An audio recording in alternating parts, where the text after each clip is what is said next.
मुसलमान चीजों को समझना क्यों नहीं चाहता, और स्पेशली भारत का मुसलमान दूसरा पॉइंट ऑफ व्यू समझना क्यों नहीं चाहता। ये एक बहुत बड़ा सवाल आज हमारे सामने खड़ा होकर आता है कि why Indian Muslims don't want to learn something new. इस सवाल कहाँ से आता है, सबसे पहले समझते हैं। मैं पिछले 8 साल से सोशल मीडिया पर वीडियोस बना रहा हूँ, 8 साल से सोशल मीडिया पर कार्य कर रहा हूँ। मैं इतिहास बताता हूँ, फिलॉसफी झाड़ता हूँ, स्टॉक मार्केट, शेयर बाजार, बिजनेस के बारे में सिखाने का प्रयास करता हूँ। तो हाल ही में आरएसएस को 100 साल हुए, तो मैंने थोड़ा सा इतिहास उनके बारे में बता दिया। मुझे एंटी इंडियन घोषित कर दिया गया, देशद्रोही। क्यों? क्योंकि बस मैंने उसमें संघ का बताया कि किस प्रकार से संघ कार्य करता है, किस प्रकार से इनका हिस्ट्री है, इनका नॉन को जो अपना फ्रीडम था इसमें इनका साथ था, लेकिन वो समझ नहीं पाए लोग। बताया उसमें कि पार्टीशन होना ही, अगर आप फ्रीडम को सपोर्ट कर रहे हो तो कहीं ना कहीं आप गलत थे। अगर आप फ्रीडम मूवमेंट को सपोर्ट कर रहे हो, मिस्टर गांधी को आप सपोर्ट कर रहे हो, तो आप उसको भी सपोर्ट कर रहे हो कि पाकिस्तान और बांग्लादेश का विभाजन कर देना चाहिए। समझ के देखिए आप। बताया ऐसी, छोड़िए, उसके लिए अलग वीडियो बन जाएगा कोई। मुझे जब मैं इस्लामिक वीडियोस बना रहा था, मोहम्मद सल्लल्लाहु अलैहि वसल्लम पीस बी अपॉन हिम, उनके बारे में बता रहा था, हज़रत खालिद बिन वलीद, हज़रत अली, सलाहुद्दीन अयूबी, हज़रत आयशा, खादीजा, हज़रत खादीजा, इनके बारे में जब मैं बता रहा था, पीपल मुझे इस्लामिक मुस्लिम लोग बड़े सपोर्ट कर रहे थे। लेकिन जब मैंने आरएसएस का बताया, दे हेट। क्यों भारत का मुसलमान दूसरा पॉइंट ऑफ व्यू समझना नहीं चाहता? देखिए, मैं सच तहे दिल से बता रहा हूँ, अनटिल एंड अनलेस एक व्यक्ति रेडिकल है, उसके मन में अंदर से ईर्ष्या और द्वेष भरा है, हेट उसके मन में है, उनके अलावा भारत में कोई भी व्यक्ति मुसलमानों को हेट नहीं करता है। मैं इतने कंट्रोवर्शियल वीडियोस बनाता हूँ, मुझे कोई धक्का लगता है ना, किसी शहर में जाता हूँ, घूमता हूँ, ओपन घूमते अपन एक्टिवा पे, 2 दोस्त चले गए हैं, पनवाड़ी के पास चले गए, मस्त बातें कर रहे हैं, कोई पकड़ भी लेवे ना, ऐसे कोई ऐसे पकड़ भी ले, मेरा मुसलमान दोस्त उसको ख़त्म कर देगा, ख़त्म। पूरे सन की दोस्त है मेरे, कट्टर मुस्लिम दोस्त, 5 वक्त की नमाज पढ़ते। मेरे को बोलते, मैं पूजा पाठ मंदिर में इतना ज़्यादा नहीं जाता नहीं हूँ, काम वाम वही वीडियो वगैरह, जब फजर की नमाज होती है ना, सबरे फ़ोन करते, उठ पूजा मंदिर में जा, वो तुम्हारा 1 लोटा जल का रहता ना, वो चढ़ाने जा, पप्पा जैसे, अब्बा जैसे जा। मेरे को बोलते, तू उधर की तो पूजा कर, तू नहीं ये कर सकता, उधर की तो कर। एक इन द एंड आपको एक चीज़ समझनी पड़ेगी, कोई भी धर्म है जो आपको, कोई भी धर्म की स्थापना अच्छे के लिए हुई थी, ये बेसिक चीज़ आप समझ जाओ। आपके मन में से एक हेट निकाल दो, सभी मुसलमान व्यक्ति सभी हिंदू व्यक्ति के प्रति और सभी हिंदू व्यक्ति मुसलमान के प्रति, I hate those who are कट्टर, मेरा धर्म सर्वश्रेष्ठ, एक मेक के प्रति द्वेष रख लिए, तो ये मुसलमान और हिंदू एक मेक के प्रति द्वेष निकाल दो। जब आप मोहम्मद सल्लल्लाहु अलैहि वसल्लम पीस बी अपॉन हिम इनका इतिहास पढ़ते हो, तब आपको समझेगा कि भाई मोहम्मद साहब जैसा व्यक्ति पूरे इतिहास काल में अभी तक पैदा नहीं हुआ। जब हम इस्लाम का इतिहास पढ़ते हैं तब हमको ये समझ आता है कि मोहम्मद साहब जैसा व्यक्ति पैदा नहीं हुआ, ना कभी होगा। तो मुसलमानों को भी मुझे लगता है कहीं ना कहीं समझना पड़ेगा कि प्रभु श्री राम जैसा व्यक्ति पैदा नहीं, समझना पड़ेगा ना। जहां एक राजा ना, दशरथ पुत्र राम, जब पता चलता है भैया दशरथ बहुत बड़े राजा थे, उनका बेटा, उनकी माँ बोलती है बेटा तेरे को वनवास जाना पड़ेगा, भैया निकल लिया वनवास, इतना फेस करना पड़ा। आप कभी रामायण मत समझो, आपको नहीं बोल रहा हूँ मैं हनुमान जी ने संजीवनी लाई फिर देखो चमत्कार हो गया, नहीं। आप तुलसीदास जी जिन्होंने रामायण लिखी है, रामचरित, सभी मुसलमानों को कह रहा हूँ मैं, रामचरित मानस जिसने लिखी, रामचरित मानस, मानस माने कहानी, रामचरित राम के चरित्र की कहानी। तो राम भगवान के बारे में आपको समझना पड़ेगा कि भैया ये व्यक्ति ऐसा क्यों था। अगर उसको हिंदू पूज रहे, मैं आपको क्या बोला, दिस पीपल आर रेडिकल, जो झंडा निकाल के बता रहे हम देखो हम देखो हम देखो हम सर्वश्रेष्ठ है, हमारा हिंदू धर्म सर्वश्रेष्ठ है, ये सब बकवास लोग हैं। जो बोल रहे हमारा इस्लाम सर्वश्रेष्ठ है, हम मुसलमान सर्वश्रेष्ठ है, हमको दूसरे का नहीं सुनना, ये लोग बकवास लोग हैं। किसी चीज में कट्टरपंथ की मैं यही सुनूंगा यही सही है, वो चीज बकवास होती है, क्योंकि आपका थिंकिंग ब्लॉक कर दिया गया। अभी इमेजिन करो, अगर मैं भी मैं एक कट्टर हिंदू फैमिली से आता हूँ, मेरे घर के सामने से जब आप जाओगे एक बड़ा सा भगवा झंडा रहेगा, और वो रिप्रेजेंटेशन है प्रभु श्री राम का। भगवा इज नॉट रिप्रेजेंटेशन ऑफ की हिंदुत्व रेडिकलनेस ना, saffron colour is for piece positivity. Actually saffron colour का भी एक अलग थ्योरी है। आप बोलोगे भैया आपके इसमें हरा कलर की होता है तो हमारे इसमें भी सैफरन होता है, और मैं कई ऐसी चीज़ें देखता हूँ, कई मुसलमान देखता हूँ जो सैफरन कलर का भी यूज़ करते हैं, मुझे काफ़ी अच्छा लगता है। कलर में तो उसको विभाजित मत करो, लेकिन उसके पीछे फिलॉसफी अलग है। ग्रीन कलर की फिलॉसफी अलग है, ऑरेंज कलर की फिलॉसफी अलग है, और कभी किसी वीडियो में समझेंगे, याद दिलाना कमेंट सेक्शन। लेकिन आप चीज़ें समझ के देखो, अगर मैं सिर्फ कट्टर हिंदू के मार्ग पे चलता तो कभी मैं इस्लाम समझ पाता, कभी मैं क्रिश्चियनिटी समझ पाता, कभी मैं जुडाइज़्म, यहूदी समझ पाता? नहीं। यहूदी तो खैर समझना भी नहीं है, लेकिन कभी मैं ये चीज़ समझ पाता? नहीं। जैनिज़्म समझ पाता, बुद्धिज़्म समझ पाता? नहीं। सिर्फ मैं मेरे रिलीजन पे कट्टर रहता, और कट्टरवाद आपकी क्रिएटिविटी ब्लॉक। जो भी कट्टर व्यक्ति होता है ना, कट्टर कि मैं दूसरों का सुनूंगा ही नहीं, मैं ही सही हूँ, ये सबसे ढप्पू मैंने जो दिमाग से जिसका लो आईक्यू पीपल होते हैं। समझ रहे हो आप मेरे पॉइंट को? तो मैं भारत के सभी मुसलमान से कहना चाहूंगा, आपको रामचरित भगवान जैसे मत पढ़ो। आप एक किंग, एक राजे थे, एक राजा था, वो ऐसा कितना लेजेंड कैसे हुआ वो समझ के देखो यार, शायद आपको पसंद आए। हैं? जब मैं हजरत खालिद बिन वलीद के बारे में बोलता हूँ, हजरत खालिद जिन हिंदुओं को नहीं पता, इस्लाम जब उसके चरम पे हर जगह से बेचारा मार खा रहा है, उसको यूरोपियंस भी दे रहे हैं, उसको अलग अलग दूसरे जो इस्लाम के विरुद्ध में लोग थे उस टाइम पे, वो भी लोग उसको दे रहे हैं। उस टाइम पे प्रचार प्रसार करने वाले हजरत खालिद बिन वलीद इस्लाम का, ऐसे हदीसों में कहा जाता है, हदीसों नहीं, व्हाट, इस्लामिक नॉट हदीस, इस्लामिक जो प्रोफेसर लोग बताते हैं कि अल्लाह की नंगी तलवार है ना, दैट मैन वाज खुद पूरा इंसान ही एक तलवार था भाई। इतना जबरदस्त फाइटर थे, कमांडर, लेजेंड आदमी थे। तो मैं जब पढ़ा तब मुझे समझा सलाहुद्दीन अय्यूबी कौन थे, हजरत आयशा जी के बारे में समझा। फिर मैंने समझा यार, न्यूज़ वाले तो बोलते हैं 9 साल के बच्चे के साथ शादी कर लिया, लेकिन उसके पीछे भी हिस्ट्री है। 9 साल की नहीं थी बाबू।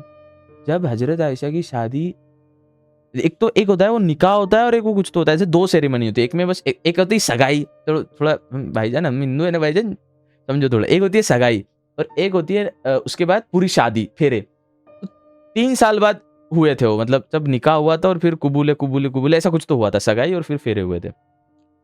तो ऐसा माना जाता है कि 6 साल के टाइम पे वो हो गया था और 9 साल के टाइम पे हो गया था। बट एक फिलॉसफी ये निकल के आती है कि आयशा की जो आयशा जो थी, अबू बकर जो थे, इनकी बेटी थी, और आयशा जी की बड़ी बहन 27 साल की थी जब मोहम्मद सल्लल्लाहु अलैहि वसल्लम ने आयशा जी के साथ शादी की। और वो बड़ा रीज़न है, Ayesha was the only virgin girl जिनके साथ उन्होंने शादी की, क्योंकि और वो टाइम देखो, ये भी मैं यार कैसे समझो, अभी 25 साल बाद इंसान की 20, 21, 25 से 30 तक इंसान की जो एक कामुक शक्ति होती है, सेक्सुअल डिज़ायर होती है, वो ज़्यादा होती है। और उस टाइम पे मोहम्मद सल्लल्लाहु अलैहि वसल्लम ने, correct me if I am wrong, if you are, hate नहीं करना, अगर मैं चूक रहा हूँ मुझे ठीक करो कि बेटा नहीं ऐसा ऐसा है, इस्लाम ऐसे नहीं ऐसे पढ़ा जाता है, ये तूने यहाँ गलत बोला, इसको ठीक कर, मैं ठीक करूँ। अब लोग अब तेरे को मारेंगे, काटेंगे, भाई पूरा मारना, आधा मारोगे तो प्यार मोहब्बत में पड़ जाओगे हमारे। जो भी मुझे बोलते भाई तू कहीं भी मिला तेरे को मार देंगे, काट देंगे, मुझे ठीक करो। मैं भाई मैं 21 साल का बच्चा हूँ, मुझे ठीक करो। अगर मैं आपको गलत लग रहा हूँ, अगर आपको गलत लग रहा हूँ, तो आप मुझे ठीक करो, रादर देन तेरे को मार देंगे, काट देंगे, और मारना काटना पूरा मारना। नहीं तो फिर आप वापिस प्यार मोहब्बत में कि यार इतना अच्छा भगवान ने कैसे बनाया कोई लड़के को, इतना सादा भोला काइंड कैसे बनाया। खैर, तो इंसान की जो कामुक शक्ति होती है वो 21, 22, 23, 25 और 30 साल की उम्र में ज़्यादा होती है। तब मोहम्मद सल्लल्लाहु अलैहि वसल्लम ने एक शादी की खादीजा के साथ, हजरत खादीजा, फर्स्ट वाइफ उनकी।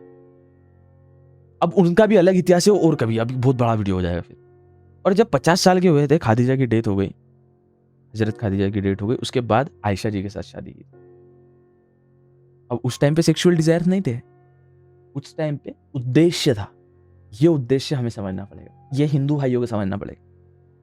वैसे ही जब प्रभु श्री राम एक राजाओं के वनवास जा रहे हैं, उनकी बीवी भी कोई एक राक्षस दानव ले जा रहा है, अलग राह के रास्ते पे चलने वाला व्यक्ति ले जा रहा है, जिसकी सोच बिगड़ गई थी, घमंड आ गया था, गुमान आ गया था, उससे राम जी फाइट कर रहे हैं, इतना बड़ा राजा व्यक्ति।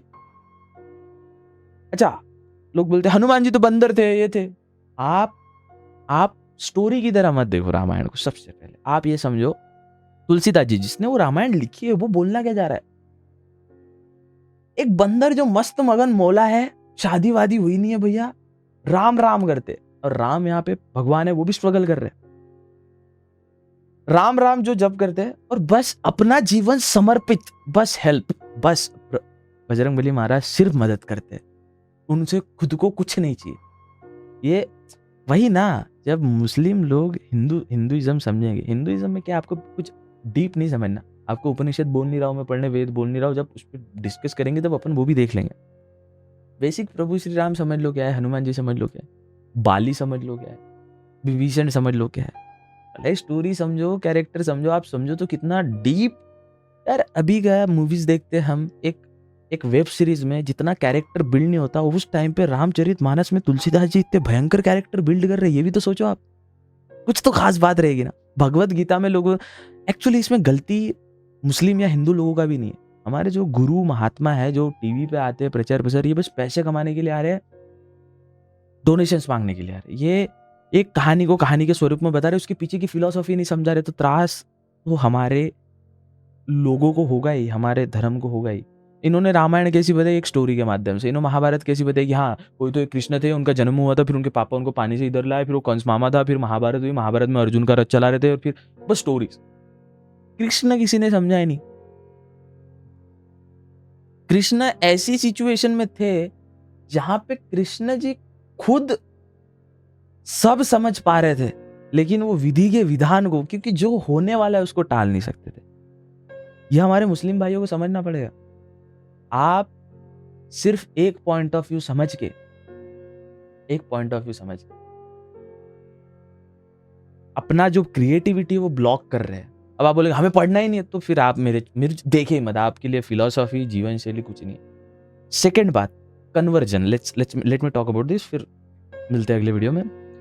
जो व्यक्ति, अभी मैं इस्लाम पढ़ता हूँ, मैं क्रिश्चियनिटी पढ़ता हूँ, मैं बाइबल के कभी कभी पढ़ लेता हूँ थोड़ा बहुत, कभी कोई अच्छी सूरा मेरे मतलब है कुरान के ऐप मेरे फ़ोन में वो पढ़ लेता हूँ, भगवत गीता पढ़ लेता हूँ। मेरे यहाँ पे कोई तलवार भी लगा है, मार दो, मैं कभी धर्म परिवर्तित नहीं करूँगा अपना, कभी नहीं।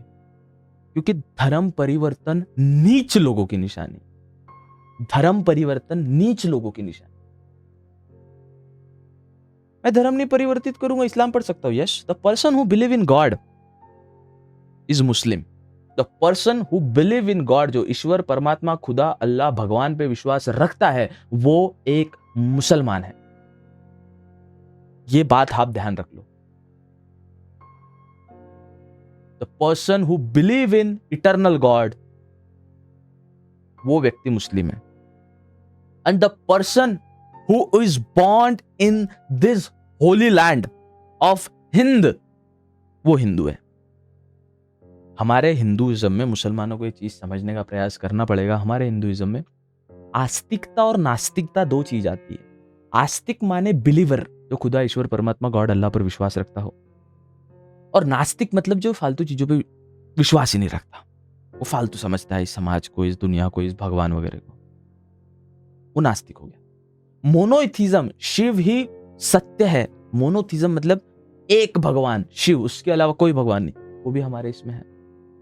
Hinduism is broad, Islam is like focused. आप जिस दिन धर्म को, मतलब एक सिंपल बात बताऊंगा मैं आपको, मैं अगर कल जाके मैं मर गया, ठीक है, मरूंगा, ऑफकोर्स सब मरते, आज नहीं कल मरेंगे।